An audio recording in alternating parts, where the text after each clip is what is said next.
ಈಗ ಕಾರ್ಯಕ್ರಮದ ಮತ್ತೋರ್ವ ಮುಖ್ಯ ಅತಿಥಿಗಳು ಆಗಿರುವಂತಹ ನಿವೃತ್ತ IAS ಅಧಿಕಾರಿಗಳು, ಅಖಿಲ ಭಾರತ ಶರಣ ಸಾಹಿತ್ಯ ಪರಿಷತ್ತಿನ ಅಧ್ಯಕ್ಷರೂ ಆಗಿರುವ ಡಾಕ್ಟರ್ ಸಿ ಸೋಮಶೇಖರ್ ಸರ್ ಅವರು ಈ ಕಾರ್ಯಕ್ರಮವನ್ನು ಉದ್ದೇಶಿಸಿ ಮಾತಾಡಬೇಕಾಗಿ ವಿನಂತಿಸಿಕೊಳ್ಳುತ್ತೇನೆ. ಭೂಮಿ ನಿನ್ನದಲ್ಲ, ಹೇಮ ನಿನ್ನದಲ್ಲ, ಕಾಮಿನಿಯೂ ನಿನ್ನವಳಲ್ಲ, ಅವೆಲ್ಲವೂ ಜಗಕ್ಕಿಕ್ಕಿದ ವಿಧಿ, ನಿನ್ನೊಡವೆ ಎಂಬುದು ಜ್ಞಾನರತ್ನ, ಅಂತಪ್ಪ ಜ್ಞಾನರತ್ನವ ಕೆಡಗೊಡದೆ ಅಲಂಕರಿಸಿದೆಯಾದೊಡೆ, ನಿನಗಿಂತಲೂ ಸಿರಿವಂತರಿಲ್ಲ ಕಾಣ ಗುಹೇಶ್ವರ ಅನ್ನುವ ಅಲ್ಲಮ ಪ್ರಭುಗಳ ಮಾತನ್ನು ಸ್ಮರಿಸಿಕೊಳ್ತಾ, ಜ್ಞಾನಕ್ಕೆ ಸಂಬಂಧಿಸಿದಂತಹ ಒಂದು ವಿಶಿಷ್ಟ ಕಾರ್ಯಕ್ರಮದ ನಡುವೆ ನಾವೆಲ್ಲ ಸಮಾವೇಶಗೊಂಡಿದ್ದೇವೆ.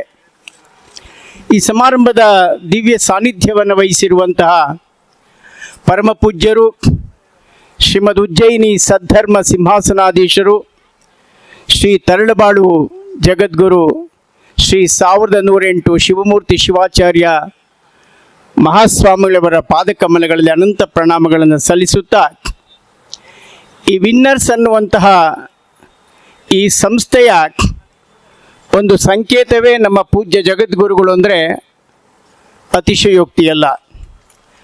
ನಮ್ಮ ಪೂಜ್ಯ ಜಗದ್ಗುರುಗಳ ಬದುಕೆ ಒಂದು ಸಾಧನೆಯ ಸಾಹಸದ ಬದುಕು.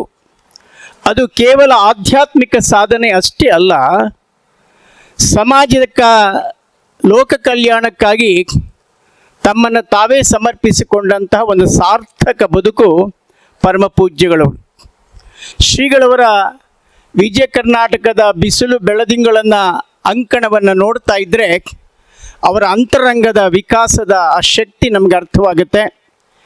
ಬನಾರಸ್ ಹಿಂದೂ ವಿಶ್ವವಿದ್ಯಾನಿಲಯದಿಂದ ಡಾಕ್ಟರೇಟನ್ನು ಪಡೆದಂಥ ಪೂಜ್ಯರು 1979ರಲ್ಲಿ ಈ ಮಹಾಸಂಸ್ಥಾನದ ಪೀಠಾಧಿಪತಿಗಳಾದ ಮೇಲೆ ಈ ಮಠಕ್ಕೆ ಒಂದು ವಿನೂತನವಾದಂತಹ ವೈಜ್ಞಾನಿಕ, ವೈಚಾರಿಕ, ಮಾನವೀಯ ಸ್ಪರ್ಶವನ್ನು ತಂದುಕೊಟ್ಟಿದ್ದಾರೆ. ಬಹುಶಃ ವಚನ ಗಣಕ ಮತ್ತು ಪಾಣಿನಿ ಅಷ್ಟಾದ್ವಯ ವ್ಯಾಕರಣ ಗ್ರಂಥವನ್ನು ಇಂಟರ್ನೆಟ್ಗೆ ಅಳವಡಿಸಿದ ಬಹುದೊಡ್ಡ ಸಾಹಸದ ಸಾಧನೆ ಪರಮ ಪೂಜ್ಯ ಶ್ರೀಗಳವರದು. ಅಷ್ಟೇ ಅಲ್ಲ, 10ನೇ ವಿಶ್ವದ ಸಂಸ್ಕೃತ ಸಮ್ಮೇಳನವನ್ನು ಬಹಳ ಯಶಸ್ವಿಯಾಗಿ ಆಯೋಜಿಸಿದಂತಹ ಪೂಜ್ಯರು ಹಲವಾರು ಭಾಷೆಗಳಲ್ಲಿ ತಜ್ಞರಾಗಿದ್ದಾರೆ. ಸದ್ಧರ್ಮ ನ್ಯಾಯಪೀಠ ಅನ್ನುವ ಒಂದು ವಿನೂತನವಾದಂಥ ಸಾಮಾಜಿಕ ನ್ಯಾಯದ ಪೀಠದ ಮೂಲಕ ಯಾರು ನ್ಯಾಯಾಲಯಗಳಿಗೆ ತಿಂಗಳುಗಳಗಟ್ಟಲೆ ವರ್ಷಗಟ್ಟಲೆ ಅಲೆದು ನ್ಯಾಯವೇ ಸಿಗದೇ ಇರತಕ್ಕಂಥ ಅಮಾಯಕ ಬಂಧುಗಳಿಗೆ, ಗ್ರಾಮೀಣ ಜನತೆಗೆ ನ್ಯಾಯ ಎಂತಹ ನ್ಯಾಯ ಅದು ಅಂದರೆ ಸದ್ಧರ್ಮವಾದ ನ್ಯಾಯ, ಸತ್ಯದ ಸ್ಪರ್ಶದ ನ್ಯಾಯವನ್ನು ಕೊಡುವಂತಹ ಪೂಜ್ಯರ ಪಾದಗಳಿಗೆ ಮತ್ತೊಮ್ಮೆ ನಾನು ಸಾಷ್ಟಾಂಗ ಪ್ರಣಾಮಗಳನ್ನು ಈ ಸಂದರ್ಭದಲ್ಲಿ ಸಲ್ಲಿಸ್ತಾ, ಈ ಸಮಾರಂಭದಲ್ಲಿ ನನ್ನ ಗೆಳೆಯರಾದ ಭೈರಪ್ಪನವರು ಇಂಡಿಯನ್ ರೆವಿನ್ಯೂ ಸರ್ವಿಸ್ನಲ್ಲಿದ್ದಾರೆ ಮತ್ತು ಸನ್ಮಾನ್ಯ ಹಿರಿಯರಾದ ವಾಮದೇವಯ್ಯನವರು ನಮಗೆಲ್ಲ ಆತ್ಮೀಯರು, ಬಂಧುಗಳು. ಚಂದ್ರಶೇಖರಪ್ಪನವರಿದ್ದಾರೆ, ಗಬ್ಬೂರವರ ತಂದೆಯವರು, ಗೆಳೆಯ ವಾಮದೇವಪ್ಪನವರಿದ್ದಾರೆ, ಶಾಂತವೀರಪ್ಪನವರು, ಪರಮೇಶ್ವರಪ್ಪನಿದ್ದಾರೆ, ಕದಳಿ ಸಮಾಜದ ಎಲ್ಲ ಬಂಧುಗಳಿದ್ದೀರಿ. ಅವರ ಕಥೆಯನ್ನು ಹೇಳಿದ್ರೆ ನಾನು 2 ನಿಮಿಷ ನನ್ನ ಕಥೆಯನ್ನು ಹೇಳಲಿಕ್ಕೆ ಇಚ್ಛೆ ಪಡ್ತೇನೆ. ನಾನು ಹುಟ್ಟಿದ 3 ವರ್ಷದಲ್ಲಿ ನನ್ನ ತಂದೆಯನ್ನು ಕಳೆದುಕೊಂಡೆ. ನನ್ನ ತಾಯಿ ಅನಕ್ಷರಸ್ಥೆ, ಆದರೆ ಮಹಾ ಸಂಸ್ಕಾರವಂತೆ. ಇಷ್ಟಲಿಂಗ ಪೂಜೆ, ಗುರುಲಿಂಗ ಜಂಗಮದ ಬಗ್ಗೆ ಅಪಾರವಾದಂತಹ ಪ್ರೇಮ. ನಾನು ಮನೆಗೆ 12ನೇ ಮಗ. ಯಾವುದೇ ರೀತಿಯ ಪ್ರೇರಣೆ, ಪ್ರೋತ್ಸಾಹ ಇಲ್ಲದೆ ನೀನೊಲಿದರೆ ಕೊರಡು ಕೊನರುವುದಯ್ಯ, ನೀನೊಲಿದರೆ ಬರಡು ಅಯನಬಹುದಯ್ಯ ಅನ್ನುವ ಬಸವಣ್ಣನವರ ವಾಣಿಗೆ ಒಂದು ಸಂಕೇತ ನಾನು ಅಂತ ಹೆಮ್ಮೆಯಿಂದ ಹೇಳಲಿಕ್ಕೆ ಇಚ್ಛೆ ಪಡ್ತೇನೆ. ಹೀಗಾಗಿ ನನ್ನ ಆತ್ಮಕಥನದ ಶೀರ್ಷಿಕೆ ನೀನೊಲಿದ ಬದುಕು ಅಂತ ಹೇಳಿ. ನಾನು MCOM ಪಾಸ್ ಮಾಡಿದ ತಕ್ಷಣ ನನ್ನ ಬಂಧುಗಳೊಬ್ಬರು ಯಾವುದೋ ಕೋಆಪರೇಟಿವ್ ಬ್ಯಾಂಕ್ನಲ್ಲಿ ಒಂದು ಕ್ಲರ್ಕ್ ಆಗುವಂತ ನನಗೆ ಉತ್ತೇಜನ ಕೊಟ್ಟರು. ನಾನು ಹೇಳಿದೆ, ಯಾವುದೋ ಒಂದು ಸಹಕಾರಿ ಸಂಸ್ಥೆಯ ಕ್ಲರ್ಕ್ ಆಗಲಿಕ್ಕೆ ನಾನು ಹುಟ್ಟಿಲ್ಲ, ಒಂದು ದೊಡ್ಡ ಸಹಕಾರ ಕ್ಷೇತ್ರದ ಒಬ್ಬ ಕಾರ್ಯದರ್ಶಿ ಆಗಬೇಕು ಅನ್ನುವ ಕನಸನ್ನು ನಾನು ಕಾಣ್ತಾ ಇದ್ದೇನೆ ಅಂತ ಹೇಳಿದೆ. ಅದೇನು ಛಲವೋ ಗೊತ್ತಿಲ್ಲ, ಗುರುವಿನ ಕಾರುಣ್ಯ. ಪ್ರತಿಯೊಂದಕ್ಕೂ ಗುರುವಿನ ಕಾರುಣ್ಯ ಬೇಕು, ತಂದೆ ತಾಯಿಗಳ ಆಶೀರ್ವಾದ ಬೇಕು, ಸಮಾಜದ ಪ್ರೀತಿ ಬೇಕು. ನಾನು MCom ಆಗಿ ಲೆಕ್ಚರರ್ ಆಗಿ 3 ವರ್ಷ ಇದ್ದೆ. ಕರ್ನಾಟಕ ಮಿಲ್ಕ್ ಫೆಡರೇಷನ್ಗೆ ಸೇರಿದೆ.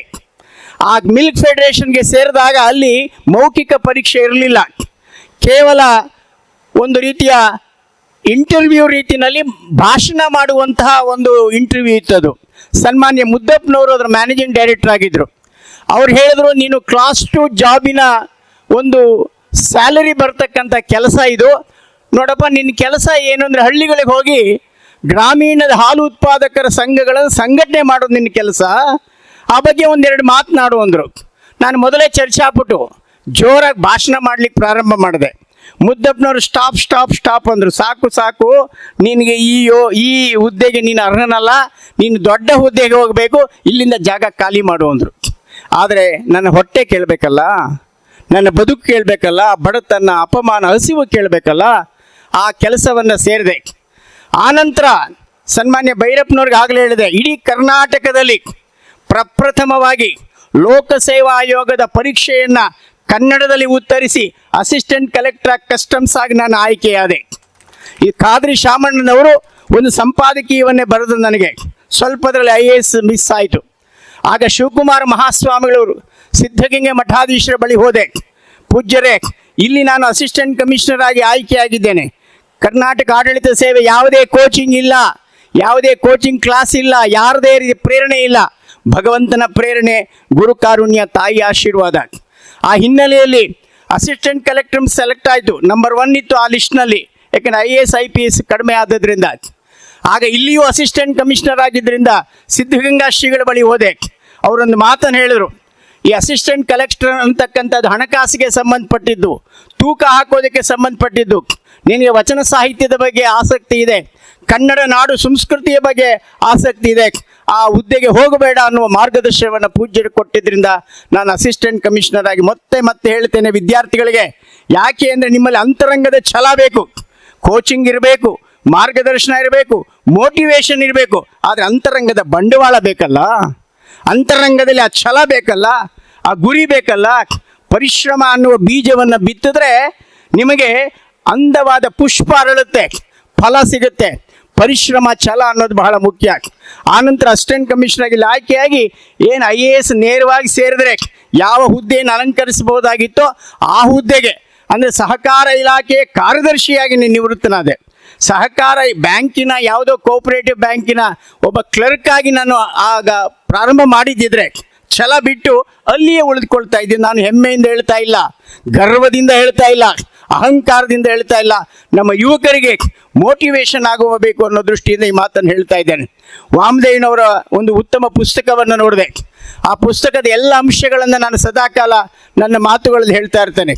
ನಮ್ಮ ಮಕ್ಕಳಿಗೆ ವಿಶೇಷವಾಗಿ ತಂದೆ ತಾಯಿಗಳ ಒಂದು ಪ್ರೋತ್ಸಾಹ ಬೇಕಾಗುತ್ತೆ.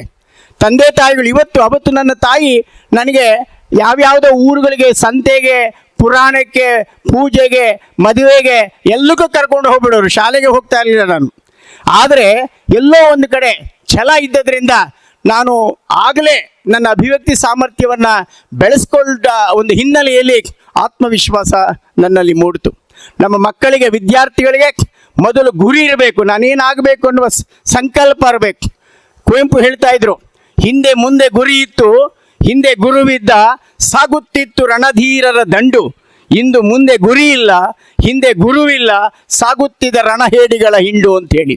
ಹಾಗಾಗಿ ಗುರಿ ಬೇಕು, ಛಲ ಬೇಕು, ಸಂಕಲ್ಪ ಬೇಕು, ಪರಿಶ್ರಮ ಬೇಕು. There is no shortcut method for success. ಯಶಸ್ಸಿಗೆ ಅಡ್ಡದಾರಿಗಳಿಲ್ಲ. ಯಶಸ್ಸು ಗಳಿಸಬೇಕಾದ್ರೆ ಹಾರ್ಡ್ ವರ್ಕ್, ಪರ್ಸಿವರೆನ್ಸ್ ಬಹಳ ಮುಖ್ಯ. ಆತ್ಮವಿಶ್ವಾಸ ಮುಖ್ಯ, ಸಕಾರಾತ್ಮಕ ಧೋರಣೆ ಮುಖ್ಯ. ಮತ್ತು ಎಲ್ಲಕ್ಕಿಂತ ಮಿಗಿಲಾಗಿ ಒಂದು ವೇಳೆ ನೀವೇನಾದರೂ ವಿಫಲ ಆದರೆ, ಈಗ ಭೈರಪ್ಪನವರಾಗಲಿ ನಾವಾಗಲಿ ಯಾವುದೋ ಒಂದರಲ್ಲಿ ವಿಫಲರಾಗಿ ಅಲ್ಲಿಯೇ ನಮ್ಮ ಪ್ರಯತ್ನವನ್ನು ಕೈ ಬಿಟ್ಟಿದ್ದರೆ ಈ ಸ್ಥಾನಕ್ಕೆ ಬರಲಿಕ್ಕೆ ಸಾಧ್ಯ ಆಗ್ತಾ ಇರಲಿಲ್ಲ. ಇಷ್ಟು ಮಾತನ್ನು ಈ ಸಂದರ್ಭದಲ್ಲಿ ಹೇಳ್ತಾ, ನಮ್ಮ ಗಬ್ಬೂರವರು ಈ ಸಂಸ್ಥೆಯನ್ನು ನಡೆಸ್ತಾ ಇದ್ದಾರೆ. ಈ ಕಬ್ಬೂರವರು ನಡೆಸ್ತಾ ಇರೋ ಸಂಸ್ಥೆ ಇಂಟಿಗ್ರೇಟೆಡ್, ಆ್ಯಸ್ ನಮ್ಮ ಭೈರಪ್ಪನವ್ರು ಹೇಳಿದಾಗೆ ಇಂಟಿಗ್ರೇಟೆಡ್ ಸಿಸ್ಟಮ್. ನೋಡಿ, ನನ್ನ ಅಣ್ಣನ ಮೊಮ್ಮಗಳಿದ್ದಾಳೆ. ಆ ಮಗು ಈಗಲೇ ತಾನು SSLC ಓದ್ತಾ ಇದೆ. SSLC ಓದುವಾಗಲೇ ನನ್ನ ಹತ್ರ ಬಂದು IAS ಹೇಗಾಗಬೇಕು ಅಂತ ಪ್ರೇರಣೆ ಪಡ್ಕೊಂಡು ಈಗಲೇ ತಯಾರಾಗ್ತಾ ಇದ್ದಾಳೆ SSLCನಲ್ಲಿ. ಅಂದರೆ ಮಕ್ಕಳಿಗೆ ನೀವು SSLC PUC ಇಂದಲೇ ಅವ್ರಿಗೆ ದಿಕ್ಕನ್ನು ತೋರಿಸ್ಬೇಕು, ದಾರಿಯನ್ನು ತೋರಿಸ್ಬೇಕು. ಅನೇಕ ಮಕ್ಕಳನ್ನ ಕೇಳ್ತೇವೆ what you want to become ಅಂತ. ಅವ್ರು ಹೇಳ್ತಾರೆ ಏನೋ ಒಂದು ಆಗಬೇಕು, ಡಾಕ್ಟರ್ ಆಗಬೇಕು, ಇಂಜಿನಿಯರ್ ಆಗಬೇಕು, ಒಂದು ನಿರ್ದಿಷ್ಟವಾದ ಗುರಿ ಇರೋದಿಲ್ಲ. ಹಾಗಾಗಿ ಏನೇ ಆದರೂ it should not be by choice, it should be by choice and not by chance. ಆ ಹಿನ್ನೆಲೆಯಲ್ಲಿ ವಿಶೇಷವಾಗಿ ನಮ್ಮ ಯುವಕರು ಒಳ್ಳೆಯ ಕನಸುಗಳನ್ನು ಕಾಣಬೇಕು. ನಮ್ಮ ಕಲಾಂಜಿ ಹೇಳ್ತಾ ಇದ್ರು, ನೀವು ಕನಸನ್ನು ಏನರಲ್ಲಿ ಯಾವುದರಲ್ಲಿ ಕಾಣಬೇಕು, ನಿಮ್ಮ ಕಣ್ಣುಗಳಲ್ಲಿ ಕನಸುಗಳನ್ನು ಕಾಣಬಾರ್ದು. ಕಣ್ಣುಗಳಲ್ಲಿ ಕಾಣಿಸುವ ಕನಸುಗಳು ಒಮ್ಮೆ ಕಣ್ಣೀರಾಗಿ ಕೆಳಗೆ ಬಿದ್ದು ವ್ಯರ್ಥವಾಗುತ್ತೆ. ನೀವು ಕನಸನ್ನು ಕಾಣಬೇಕಾದ ಹೃದಯದ ಬಡಿತದಿಂದ. ಪ್ರತಿಯೊಂದು ಹೃದಯದ ಬಡಿತವೂ ನಿಮಗೆ ಕನಸನ್ನು ಎಚ್ಚರಿಸುತ್ತೆ ಅನ್ನೋ ಮಾತನ್ನು ಈ ಸಂದರ್ಭದಲ್ಲಿ ಹೇಳ್ತಾ, ವಿಶೇಷವಾಗಿ ನಮ್ಮ ಭೈರಪ್ಪನವ್ರು ಹೇಳಿದ್ರು, ವಿಶೇಷವಾಗಿ ಅನೇಕ ಜನ ತುಂಬ ಕೆಳಸ್ತರದಲ್ಲಿರ್ತಾರೆ, ಲೋ ಆವರೇಜ್ ಮೆಂಟಲ್ ಸ್ಟೆಬಿಲಿಟಿ ಇರುತ್ತೆ, ಫ್ಯಾಕಲ್ಟಿ ಇರುತ್ತೆ, ಆದರೂ ಅವ್ರು ಅಚೀವ್ ಮಾಡ್ಬೋದು ಅಂತ. ಥಾಮಸ್ ಆಲ್ವಾ ಎಡಿಸನ್ ಕತೆ ಗೊತ್ತಿದೆ, ಆ ಕತೆ ಹೇಳಿದ ಮಾತನ್ನು ಮುಗಿಸ್ತೇನೆ. ಥಾಮಸ್ ಆಲ್ವಾ ಎಡಿಸನ್ ಓದುವಾಗ ಅವರ ಟೀಚರು ಒಂದು ಲೆಟರನ್ನು ಕಳಿಸ್ತಾರೆ, ಕ್ಲೋಸ್ ಮಾಡಿ, ಅದನ್ನು ಎನ್ವೆಲಪ್ ಕ್ಲೋಸ್ ಮಾಡಿ ಒಂದು ಲೆಟರನ್ನ ಕಳಿಸ್ತಾರೆ, ನಿನ್ನ ತಾಯಿಗೆ ಹೋಗಿ ಕೊಡು ಅಂತ. ಆ ಲೆಟರ್ನ ಬಂದು ತಾಯಿ ಕೊಡ್ತಾನೆ ಥಾಮಸ್ ಆಲ್ವಾ ಎಡಿಸನ್. ಆ ಲೆಟ್ರಲ್ಲಿ ಏನಿರುತ್ತೆ ಅಂದರೆ, ನಿನ್ನ ಮಗ ಆವರೇಜ್ ಮಗ, ಮೆಂಟಲಿ ಸ್ಟೆಬಿಲಿಟಿ ಇಲ್ಲ, ಫ್ಯಾಕಲ್ಟಿ ಇಲ್ಲ, ಈತನನ್ನು ಇನ್ನಿತರ ವಿದ್ಯಾರ್ಥಿಗಳ ಜೊತೆಯಲ್ಲಿ ಓದಕ್ಕೆ ಬಿಟ್ಟರೆ ಬೇರೆ ವಿದ್ಯಾರ್ಥಿಗಳಿಗೆ ತೊಂದರೆ ಆಗುತ್ತೆ ಅನ್ನುವ ಲೆಟರನ್ನು ಆ ಟೀಚರು ಬರೆದು ಅವನ ಕೈಯಲ್ಲಿ ತಾಯಿಗೆ ಕಳಿಸಿರ್ತಾರೆ. ತಾಯಿ ಅದನ್ನು ಓದಿ ಹಾಗೆ ಇಟ್ಕೊಂಡ್ಬಿಡ್ತಾಳೆ. ತನ್ನ ಮನೆಯನ್ನೇ ಪಾಠಶಾಲೆ ಮಾಡ್ತಾಳೆ. ಕುವೆಂಪು ಹೇಳ್ತಾರೆ, ಮನೆಯೇ ಮೊದಲ ಪಾಠಶಾಲೆ, ಜನನಿ ತಾನೇ ಮೊದಲ ಗುರುವು, ಜನನಿಯಿಂದ ಪಾಠ ಕಲಿತ ಜನರು ಧನ್ಯರು ಅಂತೇಳಿ. ತಾಯಿ ಆದಂಥವಳು ಆತನನ್ನು ಮನೆಯಲ್ಲೇ ಇಟ್ಕೊಂಡು ಎಲ್ಲ ರೀತಿಯ ವಿದ್ಯಾಭ್ಯಾಸ ಕೊಡ್ತಾಳೆ. ಆ ದೊಡ್ಡ, ನಿಮ್ಗೆ ಗೊತ್ತಿದೆ, ಬಲ್ಬ್ ಅನ್ನಂತಹ ಒಂದು ವಿಶಿಷ್ಟವಾದಂಥ ಉಪಕರಣವನ್ನು ಕಂಡುಹಿಡಿತಾರೆ. ಆನಂತರ ಆ ತಾಯಿ ಸತ್ತು ಹೋಗ್ತಾಳೆ. ಅಷ್ಟೊತ್ತಿಗೆ ಒಂದು ದೊಡ್ಡ ಪ್ರಖ್ಯಾತ ವಿಜ್ಞಾನಿಯಾಗಿರ್ತಾನೆ. ಒಮ್ಮೆ ತಾಯಿಯ ಸೂಟ್ ಕೇಸನ್ನು ನೋಡುವಾಗ ಆ ಪತ್ರವನ್ನು ತೆಗೆದು ನೋಡ್ತಾನೆ. ಆ ಪತ್ರ ತೆಗೆದು ನೋಡಿದಾಗ ತಾಯಿ ಏನು ಹೇಳಿರ್ತಾಳೆ, ಏನಮ್ಮ ಅಮ್ಮ ಏನು ಆ ಲೆಟ್ರ್ ಕೊಟ್ಟಿದ್ದು ಟೀಚರು ಅಂದಾಗ ಆ ತಾಯಿ ಏನು ಹೇಳಿರ್ತಾಳೆ ಅಂದರೆ, ಅಪ್ಪ ನೀನು ತುಂಬ ದೊಡ್ಡ ಬುದ್ಧಿವಂತ ಅಂತೆ, ನಿನ್ನಂಥ ಬುದ್ಧಿವಂತ ಆವರೇಜ್ ಮಕ್ಕಳ ಜೊತೆ ಸೇರಿದ್ರೆ ಆ ಮಕ್ಕಳಲ್ಲಿ ಕೀಳರಿಮೆ ಬರುತ್ತಂತೆ, ಅದಕ್ಕಾಗಿ ನೀನು ಶಾಲೆಗೆ ಹೋಗೋದು ಬೇಡ ಅಂತ ಹೇಳಿದ್ದಾರೆ ಅಂತ ಆ ತಾಯಿ ಹೇಳಿರ್ತಾಳೆ. ಆ ಲೆಟರನ್ನು ನೋಡಿದಾಗ ಅವನಿಗೆ ಒಂದು ರೀತಿಯ ಅಂತಃಕರಣದಲ್ಲಿ ಒಂದು ರೀತಿಯ ಬಾಷ್ಪಾಂಜಲಿ ಬರುತ್ತೆ, ನನ್ನ ತಾಯಿ ಎಂಥ ಸ್ಫೂರ್ತಿ ದೇವತೆ ಅಂತೇಳಿ. ಎಲ್ಲರ ಮನೆಯಲ್ಲೂ ತಾಯಿ ಸ್ಫೂರ್ತಿ ದೇವತೆ ಅನ್ನೋ ಮಾತನ್ನು ಈ ಸಂದರ್ಭದಲ್ಲಿ ಹೇಳ್ತಾ, ಮತ್ತೊಮ್ಮೆ ಏನಾದರೂ ಸಾಧನೆ ಮಾಡ್ತೀರಿ ಅಂತ ಇಟ್ಕೊಳ್ಳಿ, ಅಹಂಕಾರ ಬರಬಾರ್ದು. ಅಹಂಕಾರ ಅಲಂಕಾರ ಅಲ್ಲ ಅಂತೇಳಿ ಆದಿಕವಿ ಪಂಪ ಹೇಳ್ತಾನೆ.